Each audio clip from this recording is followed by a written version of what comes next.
In the summer of 2023, someone posted an InfoStealer to GitHub.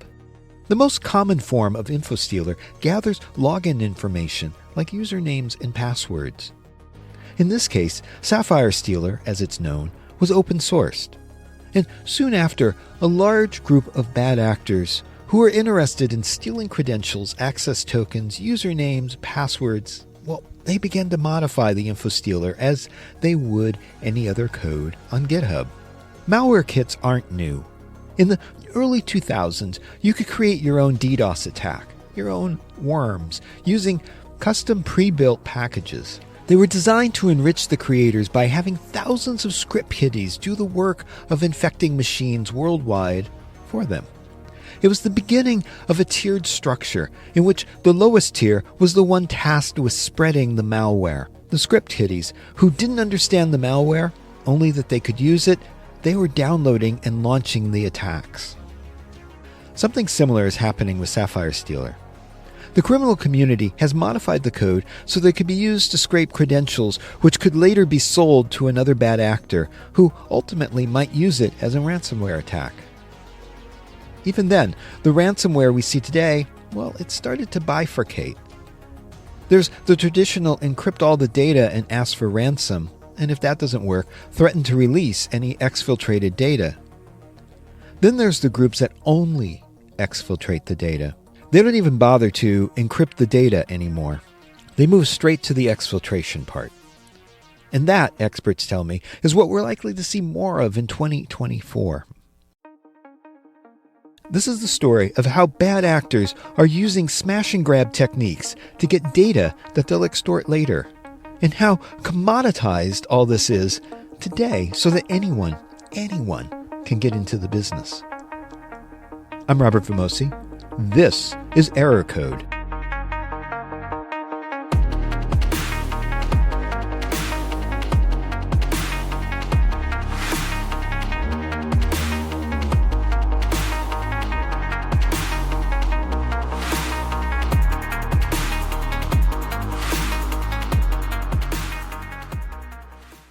My name is Nick Biasini, and I am head of outreach for Cisco Talos. If you haven't heard about Cisco Talos, it's a pretty good group, dating back to Cisco's SourceFire acquisition in 2014.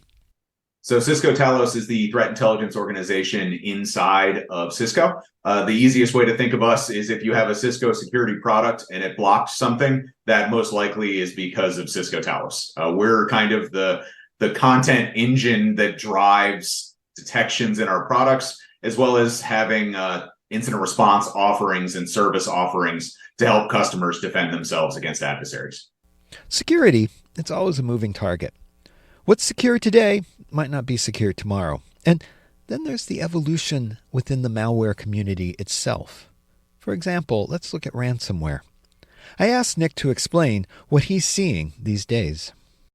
So we're kind of in this interesting place generally with the ransomware landscape. So we kind of have two diverging paths right now. So you have these large, sophisticated groups that are attacking very large enterprises. They are increasingly looking more at extortion versus using ransomware. They're more concerned with the data than they are with the ransomware itself.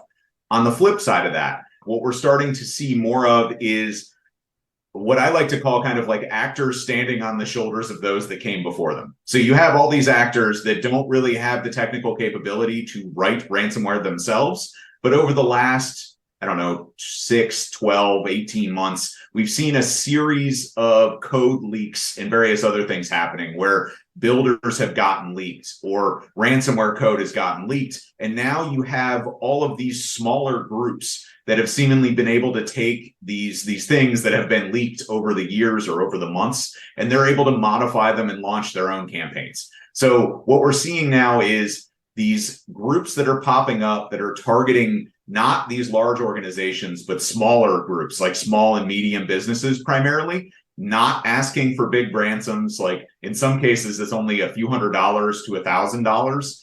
But they're starting to become more and more prolific and kind of hitting a group that has largely been ignored by the larger ransomware cartels because they were far more concerned with large targets in very large paydays as opposed to hitting a bunch of targets that are smaller and getting a bunch of smaller paydays. So if I hear that ransomware is down this year, would Nick agree that that's true? So it depends. It depends on what group you're looking at. So if you're looking at large enterprises, I would say that the focus is extortion. It's not on ransomware. But those large organizations have also spent millions and millions and millions of dollars on security technologies and protections to help defend against ransomware. If you're looking at small and medium businesses, I think they're actually being attacked more. But that's because the large cartels didn't care about them.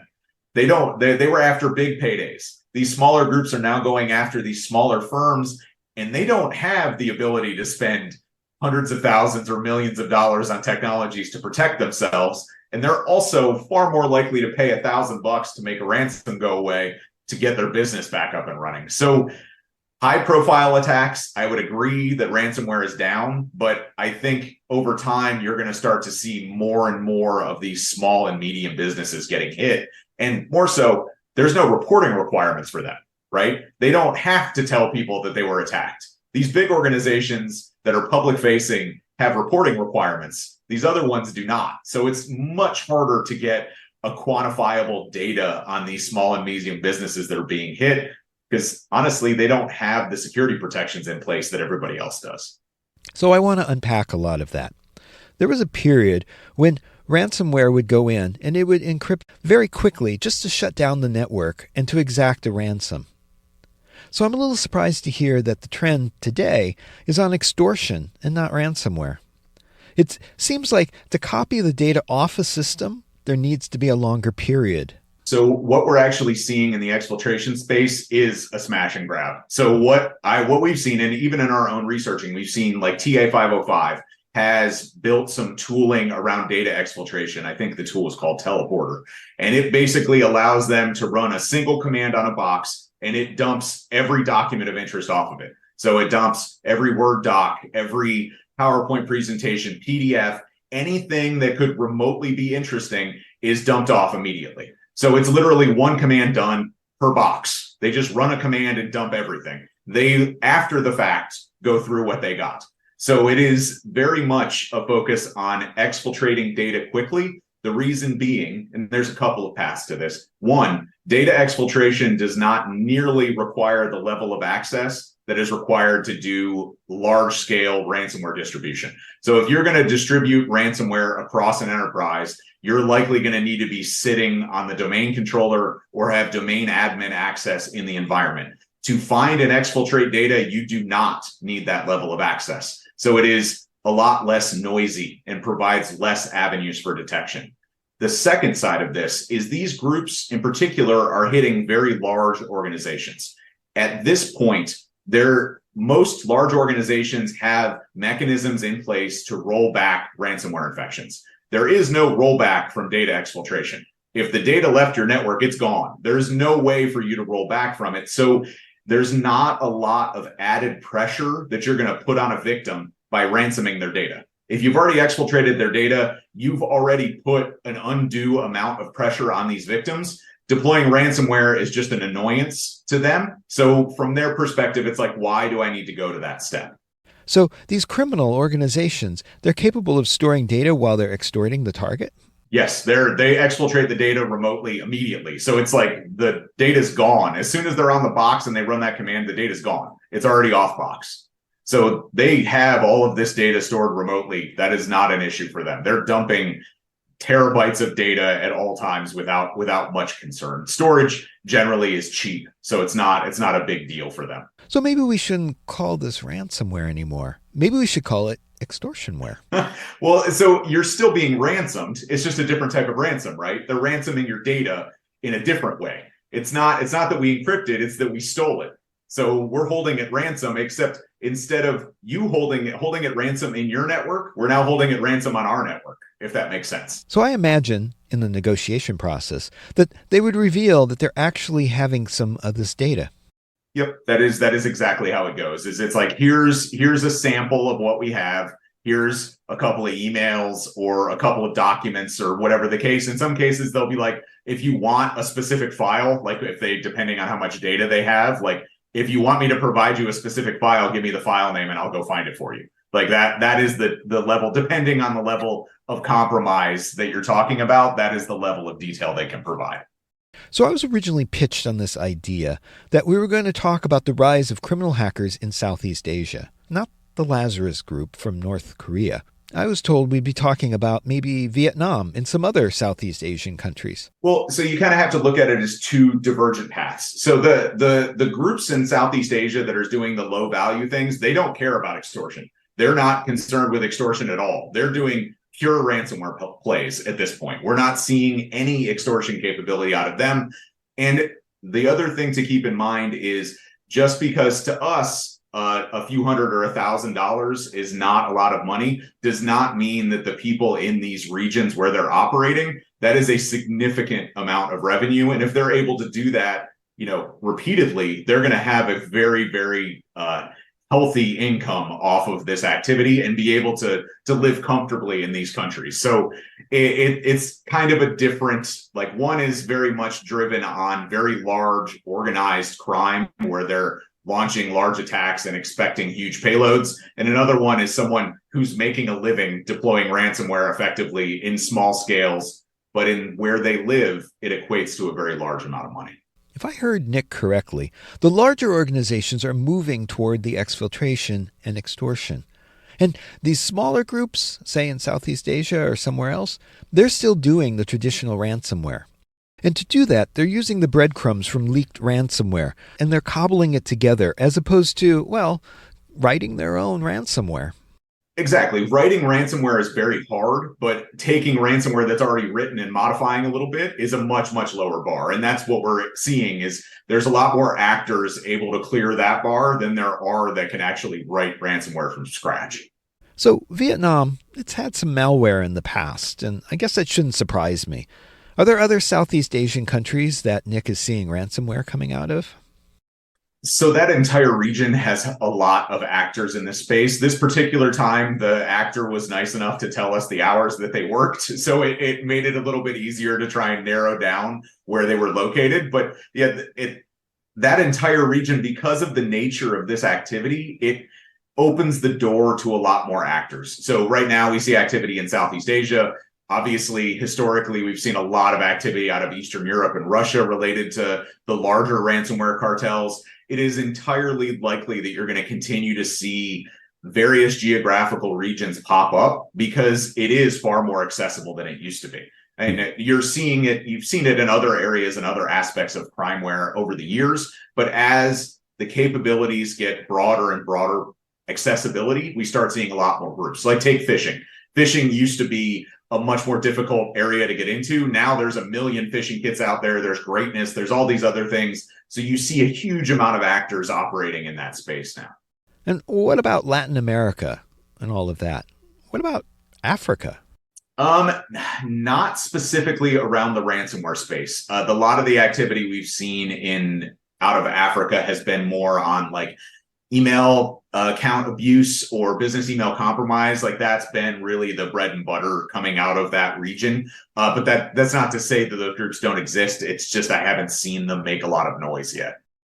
So I'm probably going to get in trouble by saying this, but when we talked about rapid exfiltration of data, I was wondering if any of this has to do with infostealers.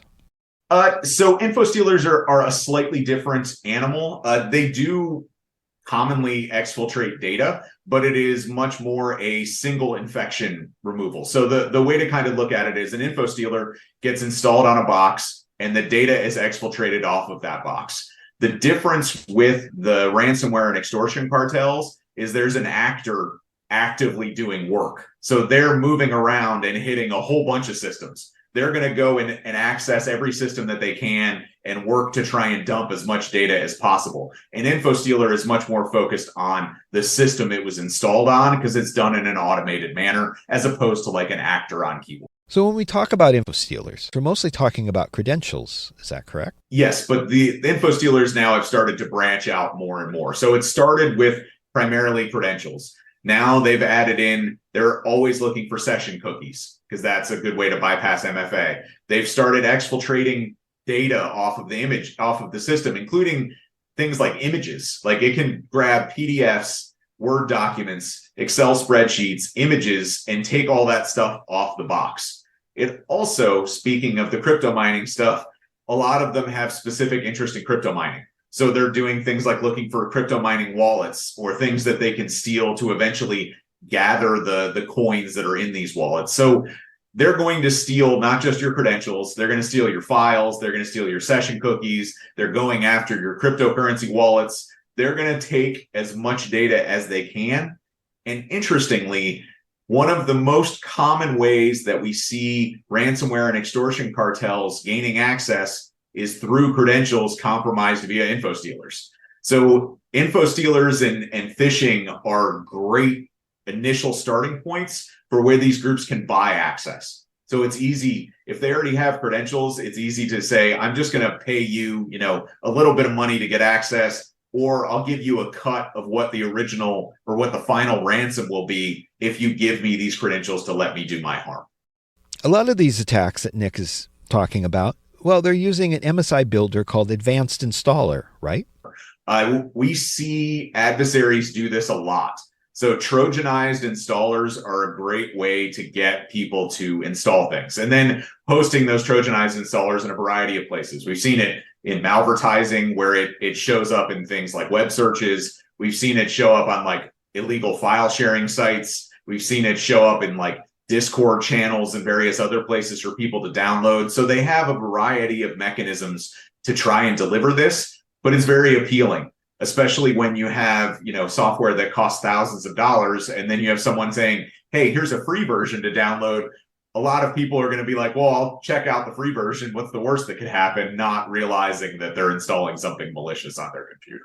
Okay, so the bad guys, they're Trojanizing the app so that, say I'm an architect and I've got this big project coming up and I need to use a particular app. So I download some CAD software and it starts crypto mining. Am I going to notice that?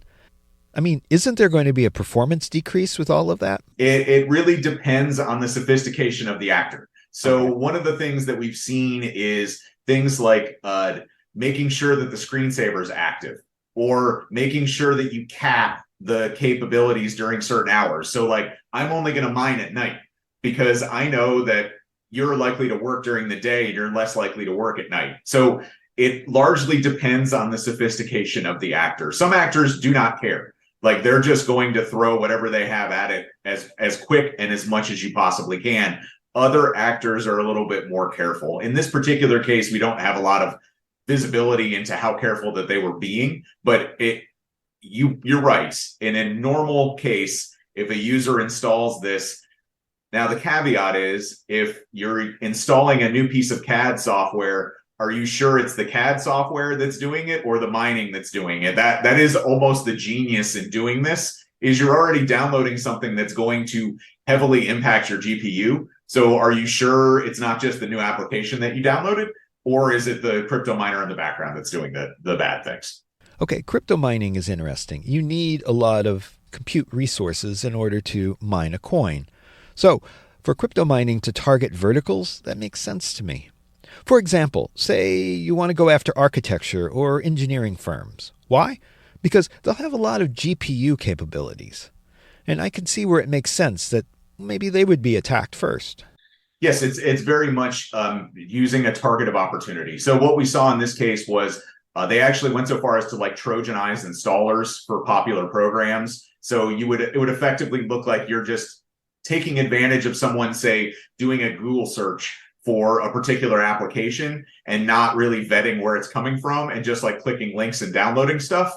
That is where we'll commonly see this type of activity pop up, but it is very purposeful. I mean, the software that they're targeting is designed to be used by individuals that are likely to have big GPUs attached to their computers. And from a mining perspective, that's where all of your revenue comes from. If you're able to hack a computer that has a massive GPU rig and leverage that to mine, you're going to make a ton more money than if you end up just infecting random people that just have basic computers or like a an older person that doesn't game or have any type of design software, they're going to have very limited throughput related to what they're able to actually make revenue-wise. So I would think that gaming would also be included. Well, it depends on targeting. So some of that may be, again, you talked about the impact that you would see to users. Gamers game at all times of the day and night. Where if you're targeting a design firm, you're pretty certain that at night, nobody's going to be doing any work. So it creates an interesting target from that perspective to be able to say, okay, there's going to be a solid 8 hours a day when I can safely mine this stuff as high as I can possibly take it, because the odds of a design person working at 2 a.m. local time is very, very low. A gamer, that's a crapshoot. You never know if they're going to be, up gaming at 2, 3 in the morning. So crypto mining, it's still kind of a question mark in a lot of people's minds. They hear it, but they don't necessarily understand it. So basically, it's resolving a bunch of computational challenges to create not even a coin, it's a fraction of a coin. Yes, that is correct. Basically, they crowdsource the large amount of CPU required to do the mathematical computations that you do. And as a payment for that, you're given fractional pieces of coins as they are computed and delivered. But in this case, you're not actually given the coin. The attacker gets the coin. Yep, absolutely. So basically what they do is they crowdsource their own CPU, GPU pool to use, which then gets applied to the mining or the actual mining pool and the computations that are done. So, typically what you do is you connect up your own computer and you use that as a way to do this. They just cast a much wider net and compromise a bunch of computers and then connect all of those computers using their unique identifier to be able to steal the revenue associated. So to mix a term, it's kind of like a botnet that's creating these coins. Yes, it's a botnet that requires zero management. So that's the whole thing with this is basically if they install it and it's running, then that's all they do most of the time. They don't care. They don't care about the system. They don't maintain access to the system. You clean it up and stop mining. There's not really an easy way to put it back on. They just keep compromising boxes and dropping miners and then letting them go off and do their own thing. So it's an interesting payload from that perspective in that it doesn't require care and feeding and additional access. So they can just kind of set it and forget it effectively, for lack of a better term. So there are a lot of different flavors of cryptocurrency. Is there one in particular that's taking advantage of this?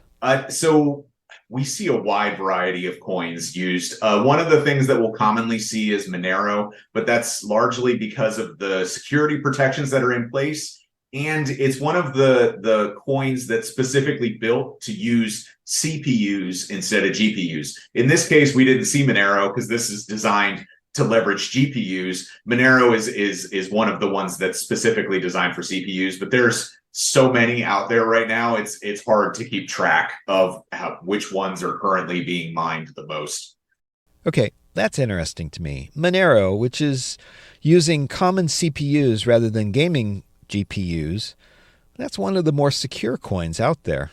So Monero is the one that we see most often, but that's because I'm looking at it from a malicious standpoint, and most campaigns are targeting CPUs. So they're not looking for those specific computers or GPUs. So from my perspective, I see a lot of Monero, but that doesn't mean that there's not. Bitcoin is the most well-known and the most valuable. So that continues to be probably the most widely mined, but it also requires the biggest amount of commitment to be able to get revenue out of it. So we don't see adversaries using it all that often anymore. So going back to ransomware and InfoStealers in particular, Talos has reported on the SapphireStealer. So SapphireStealer is actually interesting. To me, it's interesting because it's almost a case study on what happens when tools get open sourced. So in a weird thing, we basically were able to see when SapphireStealer was open sourced and published on GitHub, and then watch actors pick it up and then start modifying it to their own whims and needs. So we see this initial InfoStealer be published online and made available, and then we start seeing people pick it up and they start adding features. Like somebody adds the ability to use Discord webhooks as an exfiltration method, or use another mechanism to do various types of communication. And it really shows how adversaries don't necessarily write code from scratch, but how quickly and willing they are to pick up what other folks have done and modify to their own needs. It actually dovetails nicely into the previous conversation about what actors did with the ransomware that's leaked. This is just yet another example of how adversaries can do this and how it really lowers the bar, right? Writing an entire piece of malware from scratch is not easy, but taking what's already there and adding functionality or making it a little bit better or customized to your needs is a much, much easier ask. And it's something that threat actors really run towards. So this is interesting as well. We should probably talk through the fact that a lot of people think ransomware is deposited on their system the moment that they see the ransom notice. In reality, it's been on their system for several days. Actually, more likely than not, it starts with a different attack. There's kind of a couple of different ways. Adversaries will use active exploitation. They'll find weaknesses or mistakes you've made in your environment, but more so, they're just going to look to buy access to legitimate credentials. So it's one of the reasons why I harp so much on things like phishing campaigns and info stealers is far too often they're like, oh, there was an info stealer dropped on this box. We re-imaged the box. Let's move on. The problem is there was a whole bunch of credentials that were exfiltrated off of that network when that initial infection occurred. And what we see is those credentials make their way into marketplaces or forums where threat actors can buy them. And for a very, very small investment, they can basically buy those credentials. And now you've gone from an info stealer attack to the credentials being exfiltrated to a threat actor buying it, an initial access broker, and now you potentially have an affiliate using that to log in. And now you're dealing with a sophisticated adversary with valid credentials on your network. And those are the actors that are going to be exfiltrating data and eventually dropping ransomware. So it is very easy to go from something as simple as a phishing attack to actually having ransomware deployed because the credentials change hands and end up in the hands of an adversary that can really do damage. And these pieces, they don't have to be connected. In other words, there are people doing phishing attacks, and there are the info stealers and so forth. But they're not all related, right? No, not at all. And a lot of criminals don't want to get their hands into this ransomware landscape because there's lots of law enforcement attention and risk associated with it. But they will gladly help feed it to generate their own revenue. So if they're running a bunch of info stealer campaigns and they have huge amounts of credentials, they will gladly sell those credentials to other folks for them to go do their ill-gotten gains. And it gives them kind of a level of abstraction. So they're not actively logging in doing the ransomware deployment, but they're still benefiting from all the revenue that's out there. Because let's be honest, when you're talking about at least tens, if not hundreds of millions of dollars, you're going to get the attention of a whole lot of criminals when you start throwing around that kind of money. So you mentioned law enforcement attention. I'm wondering if putting large financial bounties for any information associated with certain criminal attacks has sort of put pressure on the industry to break it up.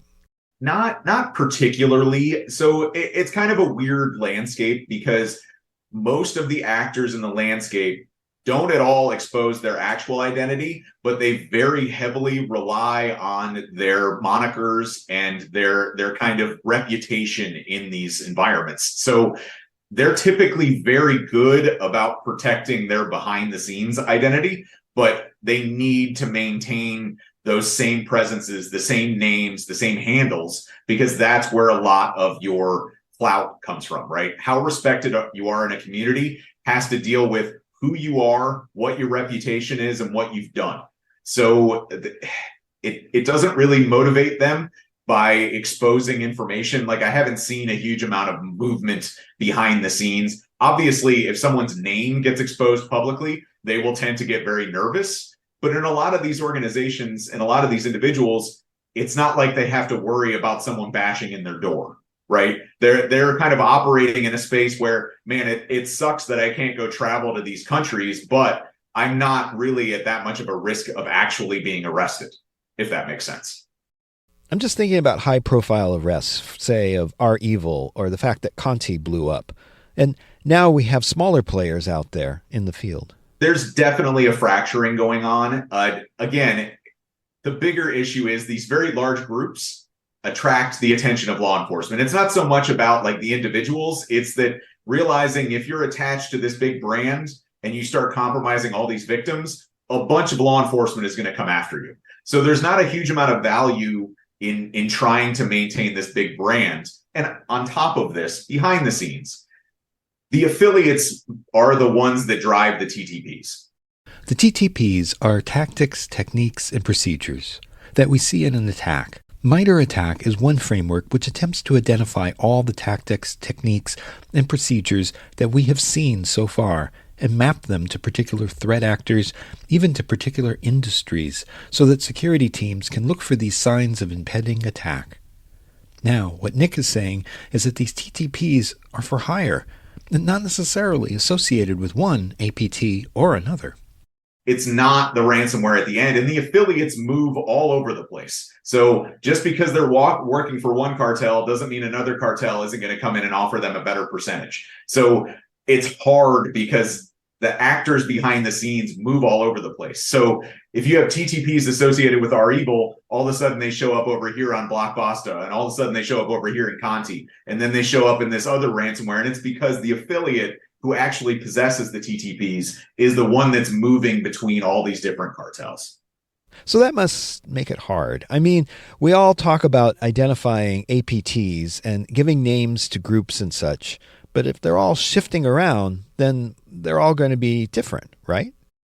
Yes, it's a tough problem. And that's one of the reasons why we look so much at detecting the TTPs more generically, right? Looking for the commonalities in the TTPs and really going after those TTPs, because you're going to hit a whole bunch of ransomware families if you're looking at the TTPs. It's great to have ransomware protections in place, but it's better to detect it before it gets to that point. Once they get to ransomware, it's game over already.